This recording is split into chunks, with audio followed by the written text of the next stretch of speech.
Assalamualaikum warahmatullahi wabarakatuh. Hai penonton setia kasus Subang hari ini, bagaimana kabar kalian? Insya Allah pasti sehat semua.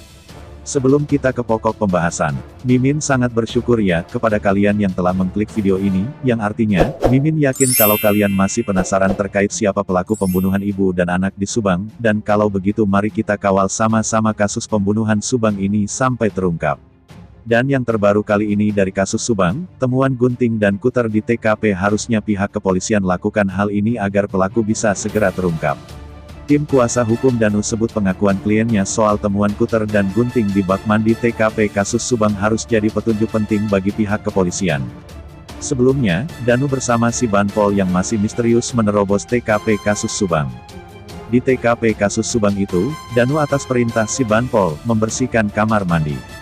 Saat menguras bak mandi, Danu menemukan gunting dan kuter. Ahmad Taufan selaku kuasa hukum Danu mengatakan polisi harus memeriksa apa yang menjadi temuan di saat kliennya menemukan benda tajam saat sedang membersihkan bak mandi di lokasi perampasan nyawa Amalia dan Tuti pada tanggal 18 Agustus tahun 2021 itu. Menurut saya itu petunjuk agar kasus ini segera selesai, pelaku segera ditangkap, apalagi di situ ditemui barang bukti kuter dan gunting, jadi temuan ini sangat penting bagi penyidik, ucap Ahmad Taufan kepada tribunjabar.id melalui pesan singkat WhatsApp, Jumat tanggal 19 November tahun 2021. Menurutnya, jika dapat memeriksa hal tersebut mungkin dapat menjadi temuan yang baru dan mendapatkan petunjuk untuk mengungkap kasus pembunuhan yang merenggut nyawa Amel dan ibunya, Tuti. Tidak ada untung rugi di sini, klien kami Danu hanya menyampaikan kejadian yang sebenarnya terjadi dan kejadian ini seharusnya menjadi petunjuk penting kepolisian untuk menambah bukti-bukti, katanya. Pada tanggal 19 Agustus tahun 2021 atau sehari setelah kematian Tuti Suhartini serta Amalia Mustika Ratu, ia menerobos garis polisi yang berada di TKP serta membersihkan bak mandi. Namun setelah kejadian tersebut kuasa hukum Yosef ingatkan pihak kepolisian terkait bekas Sekjen PSSI Joko Driono di kasus Subang.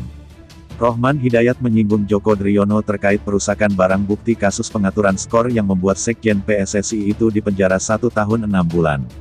Dalam kasus Subang, Rohman menyebut bahwa dugaan perusakan barang bukti seperti yang dilakukan Joko Driono terjadi. Yakni, manakala Danu dan si Banpol sosok misterius itu memasuki TKP kasus Subang yang diberi garis polisi pada tanggal 19 Agustus tahun 2021, sehari setelah kejadian penemuan jasad Amel dan Tuti. Di dalam TKP kasus Subang, si Banpol menyuruh Danu membersihkan kamar mandi. Padahal, kamar mandi itu disebut-sebut jadi tempat pelaku membersihkan tubuh korban Amalia dan Tuti. Masuknya Danu dan Banpol ke TKP kasus Subang itu ilegal dan melanggar hukum. Sama dengan kasusnya Joko Driono pada kasus pengaturan skor yang akhirnya terbukti bersalah, ucap Rohman Hidayat saat dihubungi Tribun pada Jumat tanggal 19 November tahun 2021. Di sisi lain, Yosef dan adiknya, Mulyana, dituduh juga masuk ke TKP kasus Subang secara ilegal. Namun, Rohman Hidayat membantahnya.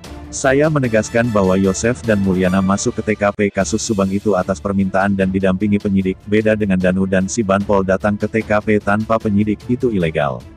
Selain itu, Yosef mengambil paket milik Amelia di TKP juga sepengetahuan penyidik, kata Rohman Hidayat.